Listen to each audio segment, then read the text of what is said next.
Hi everyone, welcome to the first interview with option3. Option3 is a blog and a blog project that I do myself.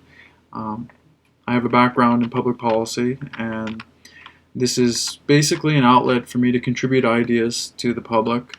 I cover a lot of different subjects, but I did a blog last year that covered rule of law issues, and that was 2 years ago, 2012. And in 2013, I decided to do a longer series on the subject of the NSA. It's something that I find to be very important.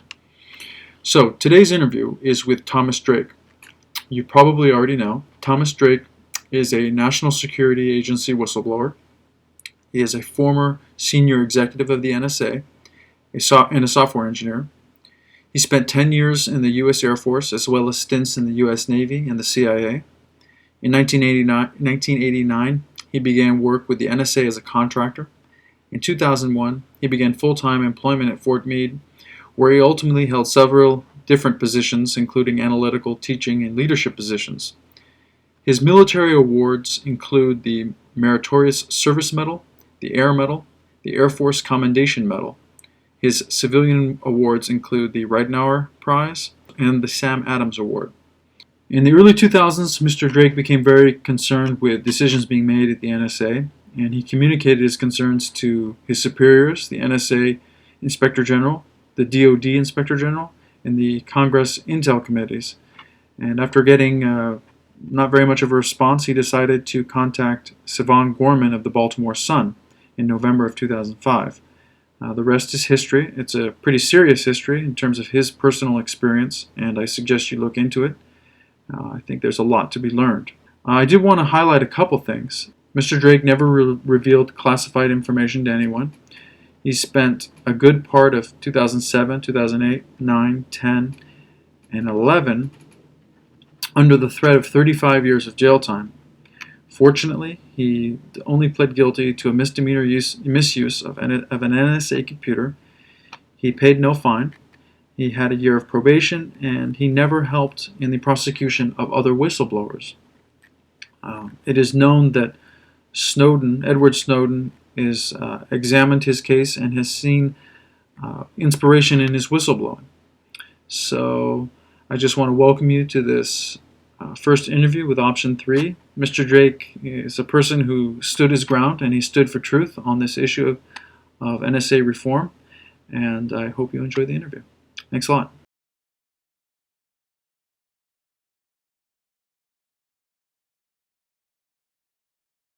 Metadata is a meme, but on the other hand, it's become central in the government's conversations because it is something in which they're scooping up vast amounts of. And so because it's bulk, because it's dragnet, because it's essentially everything, it begs, because it defines surveillance by definition. It's not targeted, and they claim that they need it all just in case, or they need it all because they need to understand all the connections. But metadata itself is extraordinarily rich, and I mean, I used to work in that space, and in terms of traditional foreign intelligence. And over time, as you collect information, even what we used to call, we never called it metadata, we called it essential elements of information in traditional intelligence, then I can learn an awful lot about the target.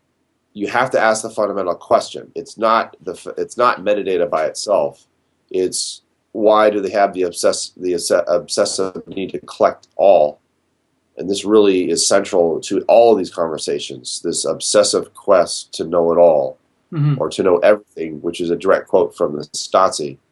The Stasi from East Germany, which is a country in which I became an expert during the latter years of the Cold War. So I have a particular sensitivity, to say it that way, in terms of history, to anybody claiming or asserting or stating the need to know it all, or whatever phrase they happen to be using.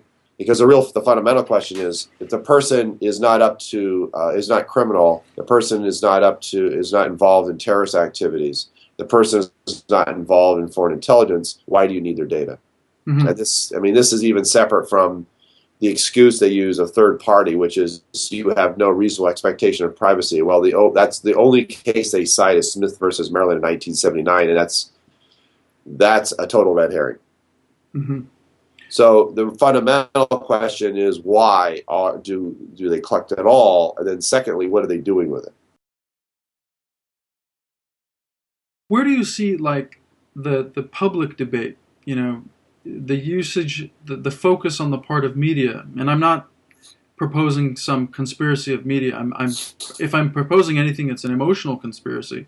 It's an unwillingness. It's a fear to acknowledge that the surveillance is deeper than metadata, and you see it in Congress as well. You know, there's this hyper focus on metadata, but the questions seem bigger than that. There's a hyper focus on metadata because the government has the high ground in terms of the conversation, and they know they are vulnerable because they've argued once exposed Right. that they need it all. Their take on metadata is we just need it all just in case, and now it's well the surveillance didn't stop anything. Leaving aside the one possible El Shabaab wire transfer of $8,500. We still need it all as an insurance policy going forward, just in case. Well, that raises the specter because the 99.999% of the people of which they have metadata about are completely innocent. Right. So they want to avoid that conversation, so they have to say it's only metadata. I mean, the bigger discussion, they don't want the bigger discussion because it would raise even more troubling questions. Not only just taking everything there is to know about you in terms of metadata, they're actually, wherever possible, they're also collecting the content. Right. So they're actually looking at the body of the emails. They're actually recording the conversations. Right. They actually see the financial transactions that break out precisely what you purchased. And language here is absolutely crucial, and it's one of the huge challenges. Is language actually means nothing and it means everything. Sure. The words I use, what I create in the minds of another, the impressions I want to leave. Remember, the government here has no incentive to tell the truth. Okay, they're already operating in extraordinary secrecy, and they've been exposed.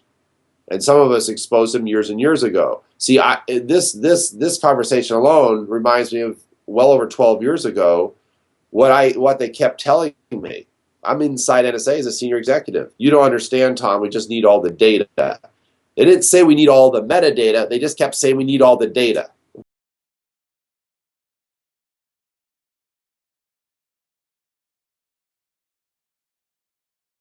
We had a lawful means under the Constitution, Fourth Amendment, and then the Foreign Intelligence Surveillance Act. If a U.S. person was engaged, you had a reasonable suspicion that rose to the level of probable cause via an affidavit in front of a judge, even though it was a secret judge, a secret court. You make your case. He grants you the search warrant. Guess what? You have targeted one person. Mm-hmm. So if you're targeting everybody, there's no target. Right.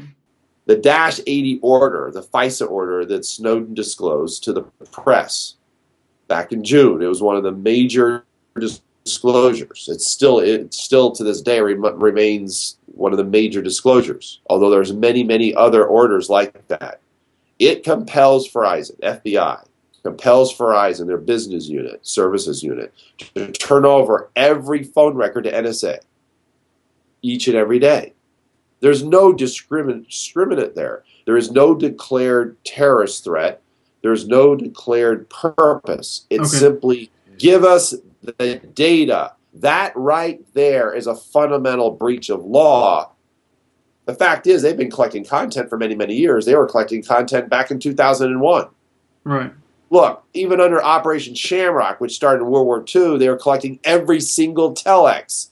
The telex obviously was the whole telex. It wasn't just the metadata. Right. Okay? Because see, in the digital space, it's all one, but in the digital space, I can conveniently separate the two. And the fact remains, and that's a very long story, and it's something I've actually talked about, that you can't just keep focused on the metadata, as much as that will give the government, in terms of the surveillance mindset, a tremendous amount of information about you, especially over time. No. What the government really wants and really likes, because it provides them the evidence, is the content.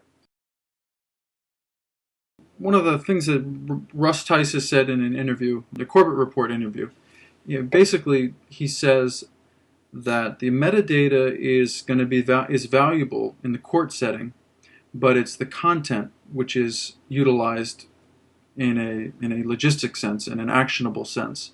Reuters has an article on the subject of parallel construction and the DEA, and I'm just wondering, do you think that is a significant sort of issue?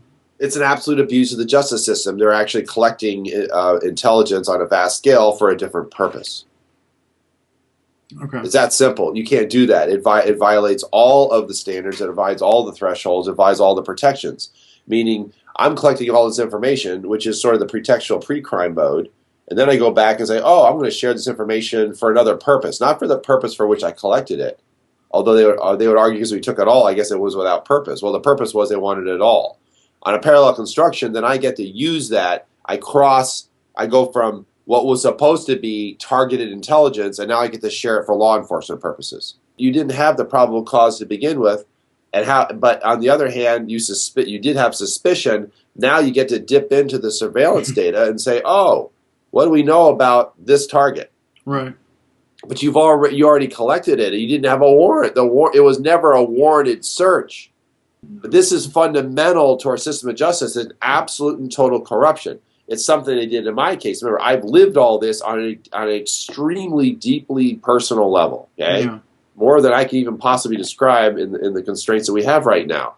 I've lived on the receiving end of this. The metadata, the content, seize first, search later. You use an excuse. Well, yeah. Remember, the -80 order is literally a general warrant. That's absolutely forbidden under the Constitution. I keep telling people we're the canaries in the constitutional coal mine. We're the canaries in those who would want to take our sovereignty away, and that sovereignty is inalienable. Yeah. They can't take away what's fundamental to me as a human being, and I don't want other people to live that.